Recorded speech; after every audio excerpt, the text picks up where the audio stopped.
Nah, itu waktu itu saya mencoba beberapa bisnis kuliner dari tahun 2012, kurang lebih sekitar 4 tahun yang lalu. Jatuh bangun, bener loh. Pertama saya waktu itu bikin warung di daerah Maguwo, Jogja. Saya namain warung Kikong. Wah, sama benar saya besar. Dan ternyata itu hanya dalam kurang lebih 1,5 tahun saya sudah menutupnya dan melepaskan asetnya untuk dilanjutkan oleh saudara istri saya. Banyak hal yang waktu itu saya bikin konsepnya sebenarnya terlalu muluk-muluk ya. Pengen tempat makan yang ramai, tempatnya sederhana, parkirnya tuh nggak ada. Tapi berharap orang mau datang ke situ kemeruyuk ya toh, disediakan makanan yang sudah kita siapkan. Dalam perjalanannya tuh banyak sekali halangan yang saya temui. Misalnya yang pertama adalah soal SDM. Ternyata kalau punya warung itu harus SDM-nya tuh atau tenaga kerja benar-benar mumpuni. Kalau misalnya kita hanya mencari dari tetangga dekat, dari teman, dan itu tidak ada latar belakang kuliner yang bagus, maka hasilnya di perjalanan kita akan kesulitan sendiri. Pernah di satu warung saya itu yang tukang masaknya nggak masuk dan kita kelimpungan karena nggak ada yang bisa masak, dia sakit. Akhirnya hari itu terpaksa kita tidak jualan. Bisnis yang kedua saya bikin soto sedep waktu itu. Saya mikir jualan apa ya yang lebih gampang dibandingkan nasi ramesan yang tadi banyak komplain tersebut. Jualan soto kayaknya enak nih, hanya kuah dikasih lauk pauk secukupnya dan ternyata orang akan suka. Awal-awal bisnis jalan, it's okay. Tapi lama-lama saya salah di soal perhitungan lokasi.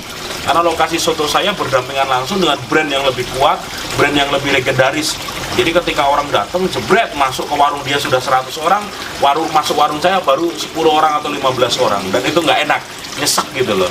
Jadi memang ilmunya di dunia kuliner, kalau memang kita belum memiliki brand yang kuat atau punya rasa yang bisa mengalahkan kompetitor kita, soal jarak itu harus diperhatikan. Ya jangan dekat-dekat, cari lokasi yang memang menggait pasar yang berbeda dibandingkan yang pasar jadi pesaing kita. Nah, setelah 3 tahun saya memulai tadi yang warung warung ramesan, memulai dengan soto, saya ketemu dengan bisnis kuliner saya yang ketiga, yaitu Tengkleng Hoha. Saya punya usaha bakso tapi joinan dengan mitra saya, dan itu saya tidak terlibat di manajemennya langsung. Saya hanya memberikan investasi dan juga mengarahkan kemana bisnis itu jalankan. Kalau yang Tengkleng Hoha ini memang saya akui, saya yang melahirkannya, saya yang mengkonsep. Awal-awal Bu asal-asalnya gini, saya juga nggak tahu cara masak tengkleng, cari di internet cara memasak tengkleng, wah dicoba, terus mendapatkan beberapa karyawan. Nah ternyata ada satu karyawan yang memang pintar masak dan itu saya pegang. Yuk kita coba yuk, rasanya seperti ini. Saya coba langsung, kalau kurang enak ayo tambahin. Saya undang hari pertama itu tetangga, teman, saudara, sampai kumpul semua penuh di warung. Dan itu saya minta pendapat mereka, ini enak atau belum. Kalau nggak enak memang harus diterima. Ada yang ngasih masukan, ternyata ini kurang enak, kurang ini, harus diterima, nggak usah sakit hati. Karena yang kita jual adalah makanan. Dan menurut seorang pakar branding, makanan itu, bisnis kuliner makanan itu di gigitan pertama harus mengena. Kalau di gigitan pertama udah nggak ngena, orang nggak bakal suka. Tapi kalau di gigitan pertama cek sudah kena di lidah, orang bakal seneng, bakal balik lagi. Dan itulah saya kembangkan waktu itu kurang lebih 1,5 tahun yang lalu. Dan alhamdulillah sekarang Tengkleng Hoha menjadi bisnis yang boleh dibilang ramai di Jogja. Tiap hari ratusan orang datang ke sini, ratusan porsi bisa kami jual, dan menjadi salah satu jujukan kuliner di kota Jogja.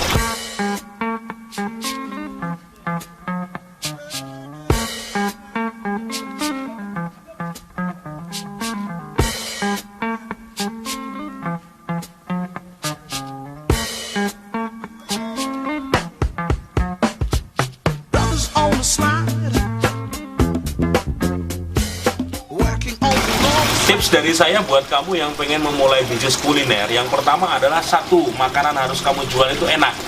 Kalau nggak enak, jangan coba-coba bisnis kuliner. Ya, kalau makanan ini sudah enak, walaupun lokasinya itu jauh di pedalaman, lokasinya di pinggir, kamu menggiring orang itu bakal ketemu. Di Jogja ini banyak kasus yang memang tempat makannya itu jauh dari kota, di tengah desa pun ada, tapi ketika enak, orang mau mengejar ke sana loh. Datang ke sana bermobil-mobil dan mencoba makanan tersebut. Ya, yang pertama ini syaratnya harus enak. Yang kedua adalah soal lokasi. Kalau segmen yang kamu tembak adalah keluarga, segmennya adalah orang banyak, ya kamu harus siapkan tempat parkir yang luas buat rumah makan kamu tersebut. Misalnya saya tembak Di sini mejanya nanti kurang lebih muat untuk sekitar 50 orang atau 60 orang yang makan sekaligus. Berarti paling tidak kamu harus menyiapkan sekitar tempat parkir buat 10 mobil yang bisa datang bersamaan. Saya pun tempat parkir di sekitar warung saya itu hanya muat kurang lebih sekitar 6. Tapi kalau kita ngakalin itu bisa sampai parkir di pinggir jalan yang ke arah berlawanan dari yang bersimpangan dengan jalan raya. Ternyata bisa digunakan untuk parkiran. Ya, makanan harus enak, siapkan lokasi yang parkirnya itu memang luas. Yang ketiga adalah soal pelayanan. Pelayanan ini tidak akan sempurna di awal ketika kalian memulai usaha kuliner. Pasti akan ada banyak komplain, pasti akan ada kekurangan. Karena ketika karyawan kita nggak bisa senyum pun, yang kena kita, itu karyawan kurang ramah tuh. Kamu kok nggak bisa senyum tuh, itu kayak gitu. Dan mereka biasanya mencaci makinya tuh di Facebook. Buka Facebook, wah ada komplain, dan itu biasa saja.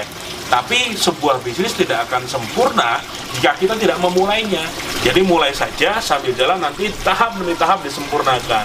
Kalau sudah kayak gitu nanti